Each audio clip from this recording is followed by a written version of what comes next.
Hello, dear ones. It's so good to be with you in this month of hospitality. So part of my Sunday morning practice is I do yoga and exercises almost every morning after I've written in my journal and meditated. But on Sunday, I do my physical activities listening to On Being with Krista Tippett. And the conversation was with Angel Kyoto Williams, a Zen teacher and practitioner. And Krista turned to her, and this was a pre-recorded interview, turned to her and said, "Oh, this time cries out for practice, doesn't it?" And she said, "Absolutely." And this was a pre-recorded conversation, and they were talking not about the pandemic, not about the fires in the West. They were talking about the election of 2016. And so the political divisiveness has only grown, as we all know, and the pandemic has brought in so many changes that I want to reiterate: the time cries out for practice.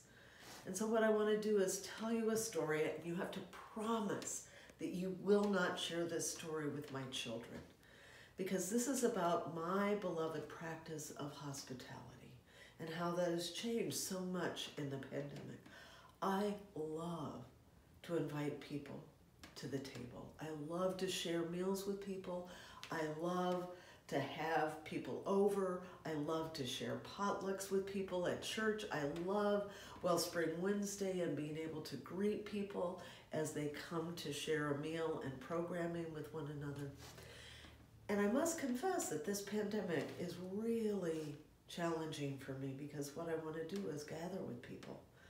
And so part of my it feels like this natural impulse to invite people in is something that's not really possible. Though we've had a few people in our new backyard, it's not really possible. So this is the story that you can't share with my children, our children.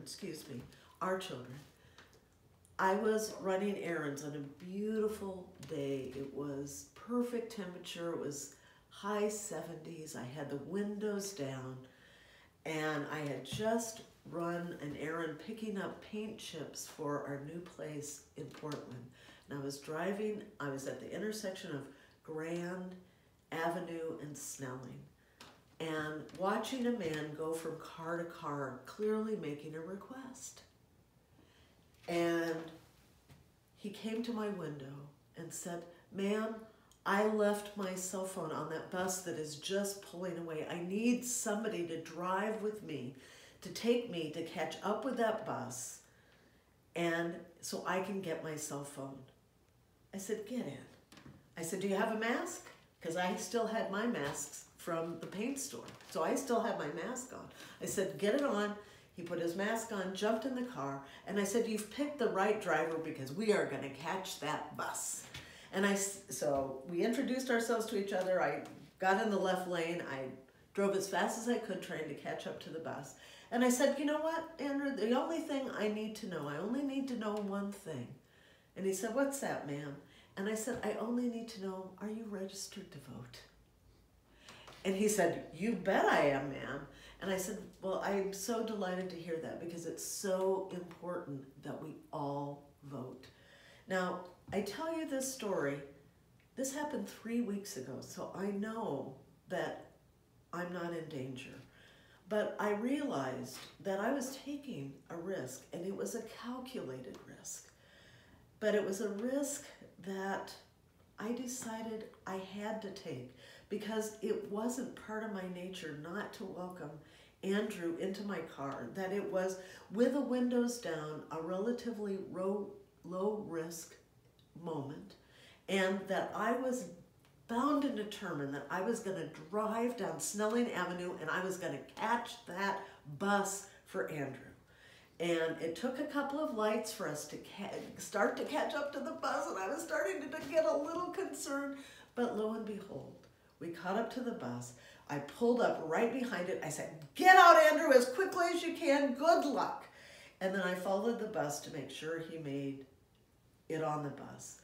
And then when I saw that he got on and that the bus was stopped, I pulled away, feeling like I had done what I could to help out a stranger in need. So sometimes to practice what we preach, we have to take calculated risks. And I know that many of you probably can't believe that I did that, but I think given the choice, again, I would still welcome this stranger into my car and try and catch up with the bus so that he could be reunited with his cell phone, a lifeline for most of us. And what I want to bring us back to is, what is your practice? What is the practice that you don't think of as a spiritual practice that helps get you through? And what's happened to that practice? What sacrifices have you made in trying to implement that practice? And what are non-negotiables that you will go to the mat for as you embrace that practice? Because, in the words of Krista Tippett, this is a time that calls out for practice. And may we all find new practices that help us get through these days. Thank you so much for being with me today. Take good care. Goodbye.